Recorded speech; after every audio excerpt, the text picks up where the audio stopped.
El Jadida. Aujourd'hui, on pense à ses remparts, à sa citerne et à l'Atlantique. Mais derrière cette carte postale se cache une histoire beaucoup moins tranquille. Pendant plus de 2 siècles, Mazagan fut une place forte portugaise sur la côte marocaine, jusqu'à ce qu'en 1769, le Maroc décide que l'histoire avait assez duré. Tout commence au début du XVIe siècle. En 1514, les Portugais construisent une première citadelle sur le site. Puis survient 1541. Agadir vient d'être reprise par les Saadiens. Le message est suffisamment clair pour que les Portugais transforment Mazagan en véritable forteresse de la Renaissance. Entre 1541 et 1548, remparts massifs, bastions et dispositifs adaptés à l'artillerie apparaissent. Disons qu'après Agadir, Lisbonne avait soudain découvert les vertus de la prudence. Et cette forteresse est toujours là.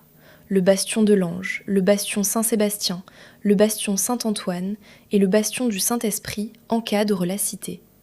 La porte de la mer ouvre directement sur l'Atlantique, tandis que les murailles permettent encore aujourd'hui de parcourir une partie de l'ancien système défensif.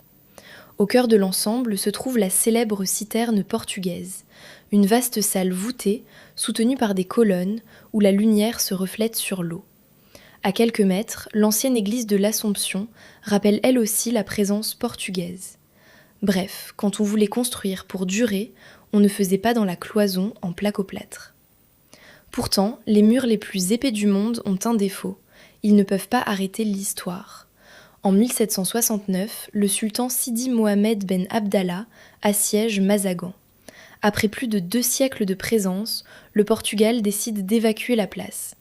Les derniers Portugais quittent la forteresse par la porte de la mer.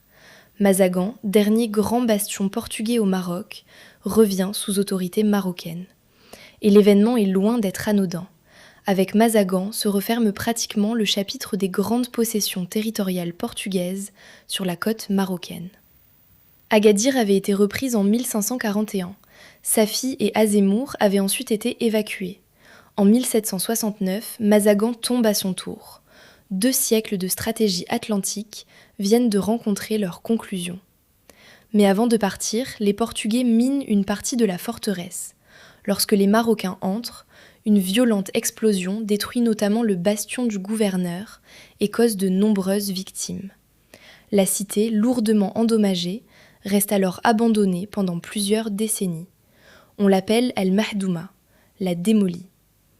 Puis, au XIXe siècle, le sultan Moulay Abdelrahman décide de faire renaître la ville.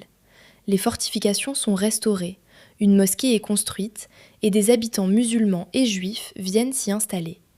Al-Mahdouma devient progressivement El Jadida, la nouvelle. Si particulière.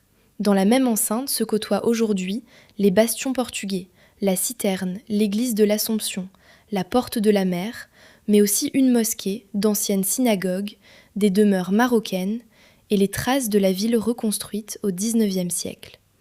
Ici, le patrimoine ne raconte pas une seule civilisation.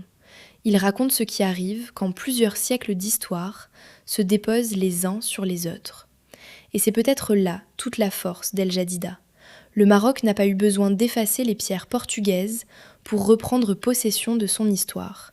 Il a récupéré la ville, réparé ses murs, ajouté ses propres monuments et lui a donné une nouvelle vie.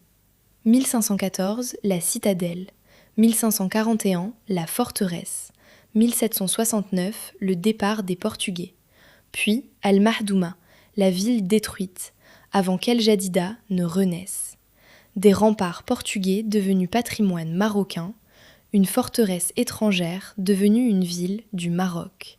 Parfois, l'histoire possède un sens de la chute que même les meilleurs scénaristes hésiteraient à écrire.